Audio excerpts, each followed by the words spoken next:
G'day YouTube, my name's Lance, welcome to Bundy Bear's Shed. Well, this little video we're doing today, it's about some secret tubes, secret tubes in the head of your 23C diesel engine. Now the 23C diesel engine, it's the 4-cylinder diesel. It was in a lot of MF35s, FE35s particularly. They were the ones that were hard to start and they didn't have a real good rap, but they're at a stage now where people are still restoring them, they're getting them going well, and if you're part of the vintage tractor scene, well, you'll know all about them. But there's a couple of little problems that they can have to do with the cylinder head, and it's to do with coolant leaking into your engine block. Now, there's a couple of things can happen. One of them is sometimes you have a coolant leak. Now coolant disappears out of your cooling system.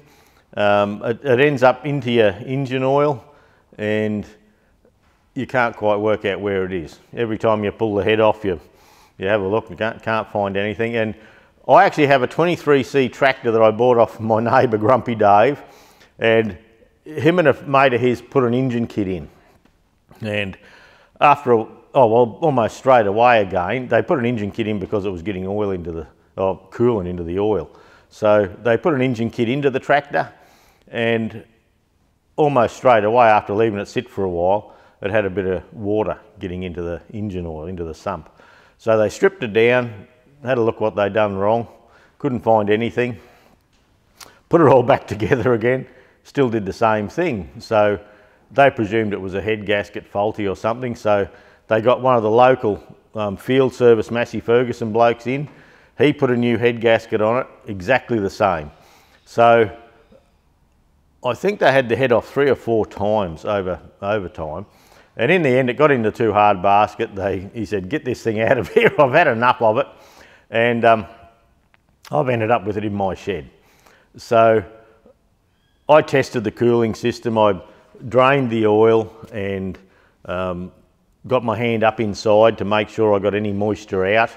I replaced the oil and the oil filter, run it up hot, dropped all the oil, wiped it all out again.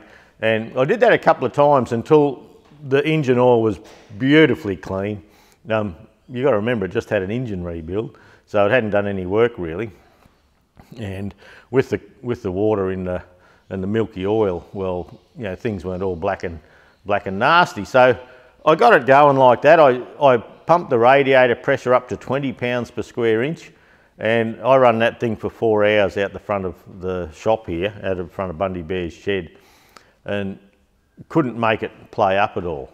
So anyway, I've parked it up the back. It's a standard model, single clutch and things like that. So I've parked it up the back in my to-do tractor list, and the other day going past, I thought I'll just drop that sump plug and, you know, just see what's going. And originally they were just putting water in it, so once I thought I had it pretty clean and I couldn't find any water getting into the oil, I put green coolant in, a glycol-based coolant. So I run it with that. I couldn't fault the thing. Then anyway, the other day I thought, well, I haven't checked that bung and it's been sitting there for 12 months, 18 months, a fair while. And I thought I'll just crack that sump plug and see what's there. So I cracked the sump plug. About the first 2 drops were green, then that was it, finished. So there is still a leak somewhere. But what I think it is, and this is why I'm covering this at the moment, is in the cylinder head here, there's a couple of little pipes that can rust through, and that is one of them. I pulled this one out yesterday when I was preparing to do the video. I pulled this one out, and this is a spare head I have, but I'll probably do the head up there as well. It's been serviced, everything's been done to it, so this is just as a side thing. So I'll get the camera up close now. I've done the school teacher bit up here. Now, not a school teacher's elbow, but look, hopefully it explains what's going on. And I have a fix. I have a fix and a way of getting these out of the head and replacing them that works for me, and the whole video was just to share that with you really. So sit tight, I'll hone in on the whiteboard. Okay, I've got a little bit of a diagram here, and I've got my head tipped over, so you can see where these pipes go. There's only two, and you have the main head stud here, the second head stud from the front, and the second head stud from the back is where these are. Now, on the back of the head, it's this fella here and this fella there, the second one in. And they're under the tappet cover. Now, you can see sometimes when people have coolant getting into the engine oil, a lot of these heads had a white metal plug in here. And that's the go-to thing. Everyone just jumps straight into that, which is fair enough. It's a reasonable thing to do. Now, this head here, someone's already knocked the white metal plug out. They've put a hydraulic plug in and probably Loctited it in, I would imagine. Now, these tubes, they can't be got from the top end here. And you can see, well, you need to come in from the bottom end, but one of the symptoms is that if it leaks through, you'll see a little couple of bubbles of coolant coming down, or if you pull your tappet cover off, you can actually see a bubble of water near one of these studs. So I'll turn the head around again and over. So it's not a job that can be done without pulling the cylinder head off. So we'll get up to the board here, and now you can see down the bottom here, from there down, that's the engine block. And you can see the red here, that's your head stud that comes up through this hole. And you can see the black is this surface of the head here, and the black up the top, that's the top head of the surface where your head nuts would go. So what these pipes do, they actually sit in these holes here, and it seals the coolant from the head stud. So when they cast the cylinder heads, they had to have this jacket, this water jacket here for cooling. So the water had good flow around the head. The head is the hottest part of the engine normally. That's where, right next to where combustion takes place, and you know, the top of the block and around the head. So they look for good flow in through the cylinder head. And so because they had a head stud coming down, they decided to put these two little tubes down into the head here to seal the coolant away from the head studs. So over time, they're mild steel. You can see that one's just a mild steel. Now you can see on mine here, you can see the rusty section in the middle. So you can see the shinier ends. Now the shinier ends are where it's pressed into the housing, the top and the bottom, and the rusty section is this middle section that's in contact with the water jacket. So what happens over time, and yeah, these tractors are getting on a bit, you know, and they're from the late 50s, so they are getting on quite a bit. And if they haven't had coolant all their life, what happens is this rusts out, this little tube rusts out. So what that can do, it can let the coolant come in here and either rust your head stud, or what it does, it comes up and there's a gap here. This is a 7/16 stud in a half inch, this tube is half inch ID. You get a little bubble of coolant up around here, and you'll see, yeah, you have a washer and a head nut there, but there's still room for it to go there. I've seen that. So, pardon me. So what this video is about, it's about being aware that this tube is in the cylinder head. Most people don't know. I didn't know for years. And so I imagine a lot of other people, I'm a bit of a tractor nerd, and if I don't know, well, you know, I do this all my life. So yeah, chances are if I don't know, others may not know either. So, and you may all know, just doesn't matter. So what I'm going to do, I pulled this one out yesterday, and this one is from that hole there. I pulled this one out yesterday. Excuse me for a second. I made some out of stainless steel. So they're the two I made. And hopefully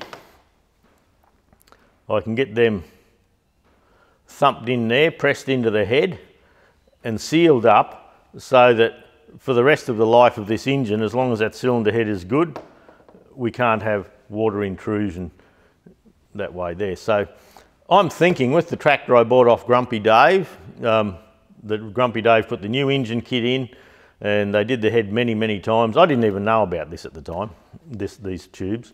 I'm thinking it's a good place to go because there's been quite a few eyes on that tractor. So what I'll do, I'll shift the camera in so you can actually see the head here, and I'll show you what I've done or how I get them out. Now, the couple of things that you may need. Now, I have a 9/16 UNF bolt, and I've run the thread right up it. So I should measure that for you, shouldn't I? Excuse me for a second.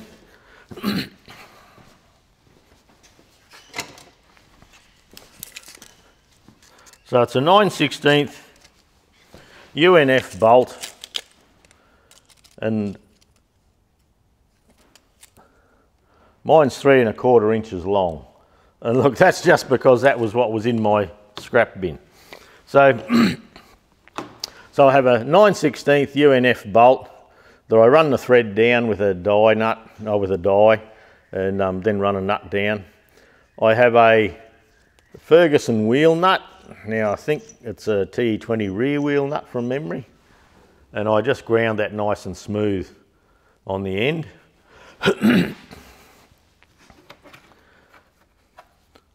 I have a hardened steel washer. That's about a 5/8 washer, and the idea is with the washer that it fits over the size of the sleeve we're trying to pull. And this here, that's a linkage bush, a lower link Cat 1, Cat 2 bush, and I cut it off to the length I thought I'd need to use the thread on my bolt. So it's purely just as a piece of pipe, as a spacer. And I have a 3/4 UNC nut here because when I got halfway out, I run out of room on the bolt, so I just put another nut there and put the spacer on again, and away we went and got it out. So, pardon me. So what I'm going to do this morning is I've just started the tap in there. So we're going to tap a thread into this tube, into the tube that's in the head, and I'll go through the process of pulling one out just to show you how it's done, and then we'll pop a bit of Loctite on these and bop them in. On the leftover bit of stainless, I just made a little punch that I can pop them in, just because they're down below the surface of the cylinder head a little. I have a little step on the punch here, and that should get the tubes down a fair way. So, all right, I'll shift the camera. I'll get set up to where I can work on here, and I'll try and show you how to fix it. Okay, you can see my shadow coming into here a little bit, but not much we can do. So, okay, I have a tap handle here and a 9/16 UNF tapered tap. This is about the middle tap, the intermediate tap. So, what I like to do here is I just run a 9/16 UNF thread down into the pipe. So it'll end up down into the tube like this, and that thread is for the bolt to go in, so we've got something to grab the pipe with.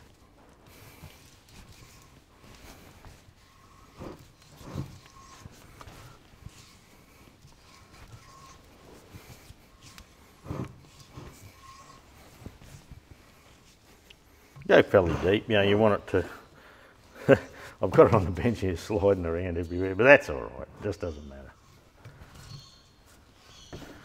One hand on a tap wrench, I'll break the bloody thing in a minute.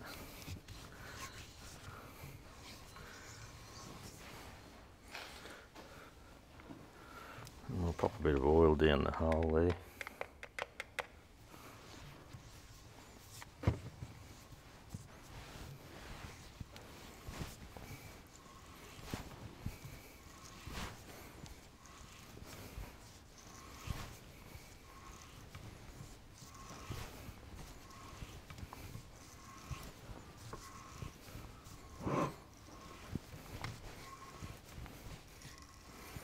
So that's quite a few turns down into the tube.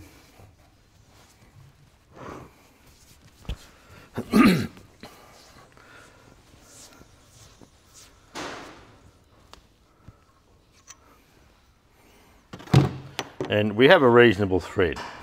Now, with this bolt, I screw this nut up as far as it'll go.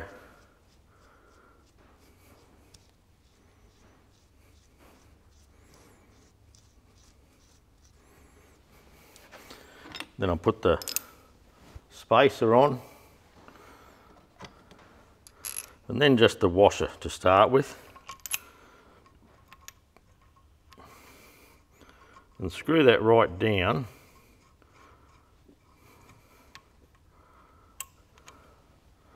Just try and get him in the centre if I can. Screw that right down. So we've got a good few threads. We've probably got ½ an inch of thread or more there.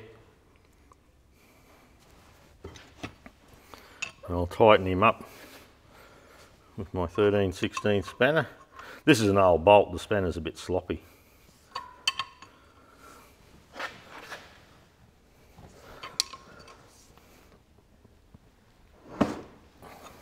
And they are quite tight, so I might put the head over this way so when I press down I have something to press against.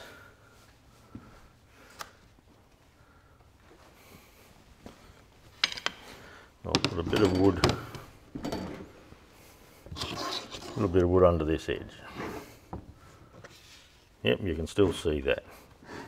Okay, so now I can get my 1 1/16 spanner.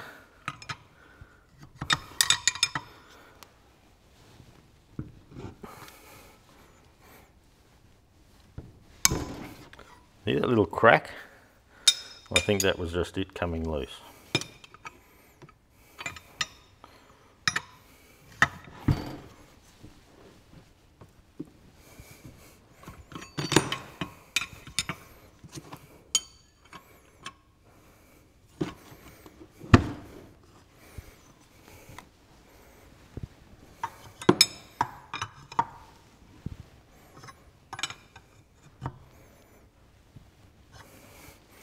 Right, so now my washer isn't looking very true there, so I might just back that off a little bit and have a look, make sure there's no use trying to pull the tube up through a crooked washer.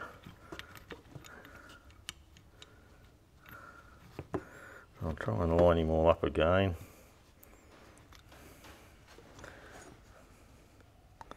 Nice and even.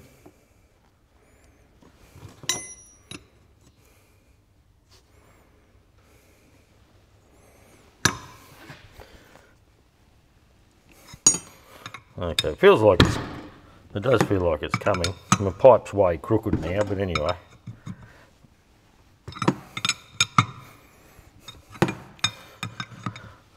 Well, my spacers, what I should be saying is crooked.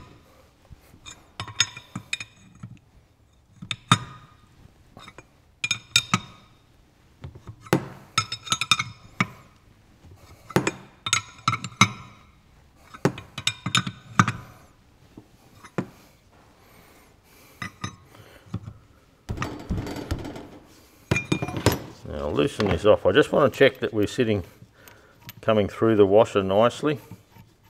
We're not going to butt up against it and wreck things. Okay, we're just above flush there now, so I think we're okay.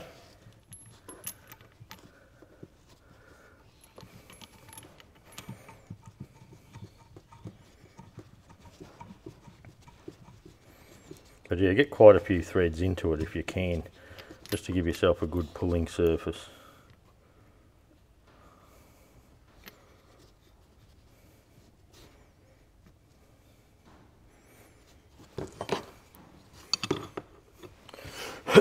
Oh, man.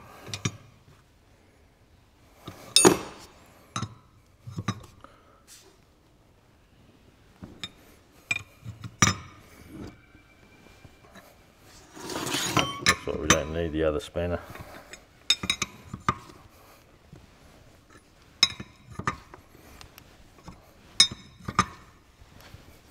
Now the reason for the washer is so that this pipe isn't gouging into the head. It's a nice flat surface.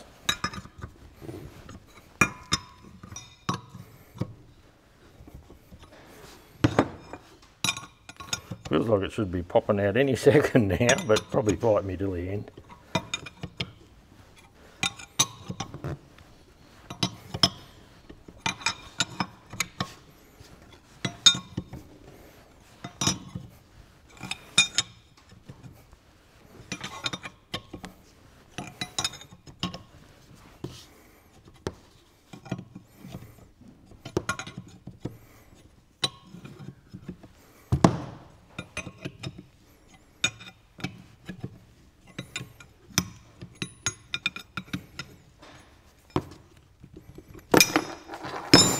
And there you go.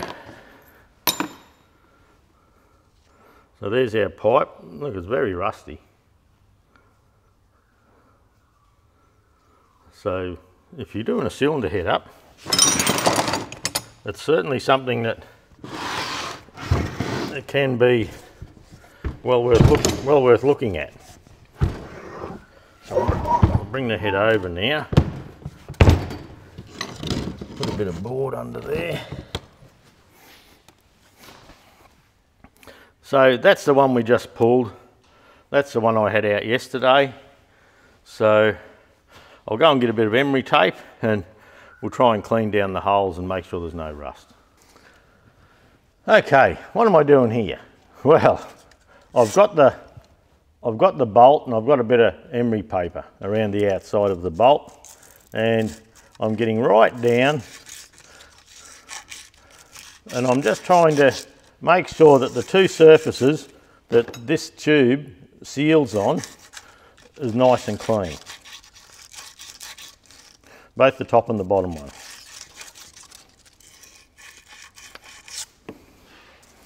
So you can see it's a bit shiny there now. This one here will do the same. Getting right down into that bottom hole.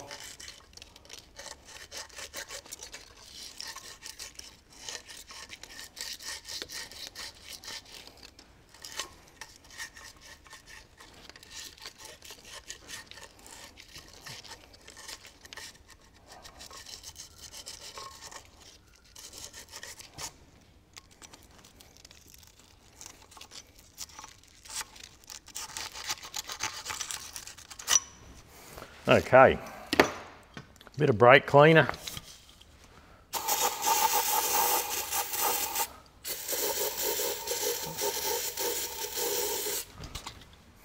And we'll blow it dry.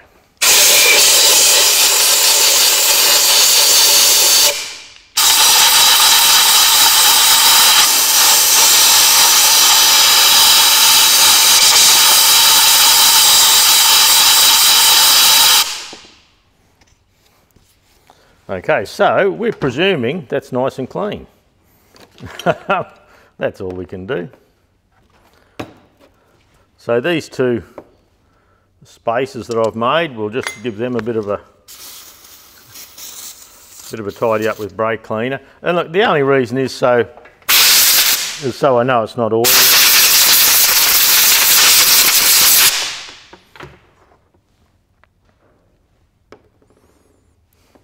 My fingers aren't oily because I've been playing with bits and pieces.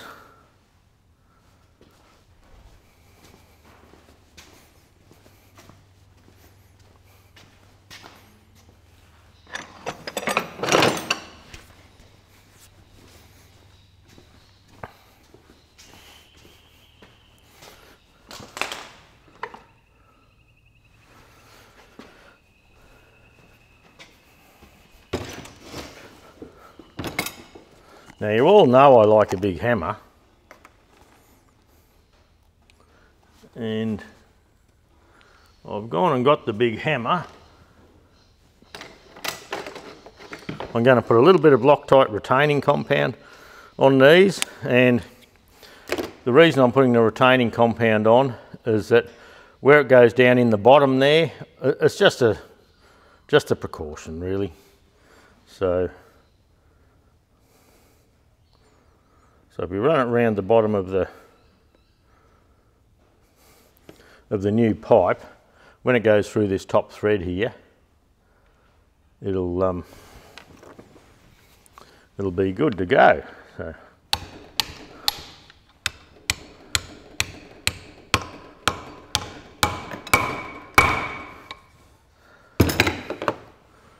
So there's one in. Now my tubes, I made one thou smaller than the other, and I'll put up on the board shortly the sizes, but it was 0.657 inches and 0.658 were the two sizes that I chose to use, and that's just measuring off the old ones. So I think we're right to go.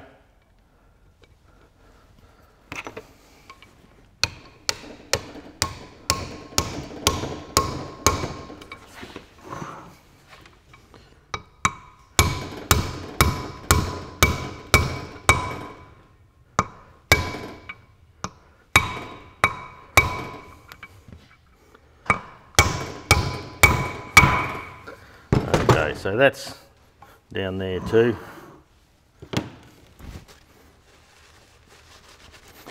Get any of the extra Loctite off.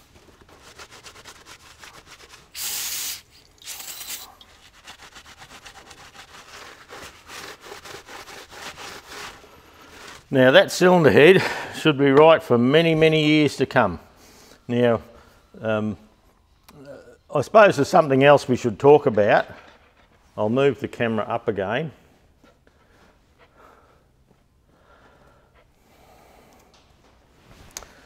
Now I believe there's something else we should probably talk about, and I chose to make my pipes out of stainless steel. The original ones were made out of steel, out of what looks to be mild steel of some sort. Now I did think for ease of fitting and ease of everything that these fellas here, the pipes, I could make them out of brass. But look, I got to thinking about it, and I don't know if I'm on the right track here or not, but I'll just go through the reasoning why I chose stainless. And stainless is a very hard material. And what I was wondering about was when you put the tension on the top here, this gap here, if you used, say, aluminium or brass is pretty good, but and you tensioned your head studs down, would this gap decrease? And I didn't know whether the engineers originally planned on this being a bit of a support for that or not. I don't even know if I'm thinking right with that. It's just something that went through my mind, so I thought I'd share it with you. And so I went stainless steel, so I know that this support here is nice and strong. With it Loctited in, like we have a good, a good ½ inch or more of thickness on the bottom there. Oh, it'd be easy ½ inch on the bottom there, and with a bit of Loctite retaining compound there and being a press fit in there, you should be able to do the head up here. If any tension does come onto this spacer, it won't move. But look, that's my thinking behind it. Whether it's the correct thinking and it's even something worth worrying about, I just don't know. I'll shift that airline out of the way. It's just right in the road of everything, isn't it? But anyway, that's that's just how it is. So yeah, that's why I went to the stainless. I thought, well, stainless, it'll last a lifetime. I could have just put mild steel. I probably, and I don't know if I can or not, but you could probably go to the hydraulic place and buy some pipe that's really close to size anyway. But this is how I chose to do it.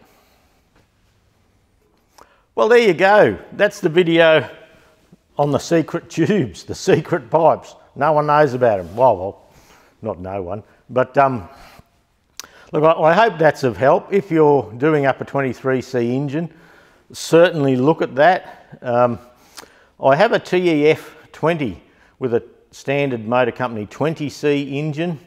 Now, I don't know if it has the pipes. I haven't had a chance to have a look.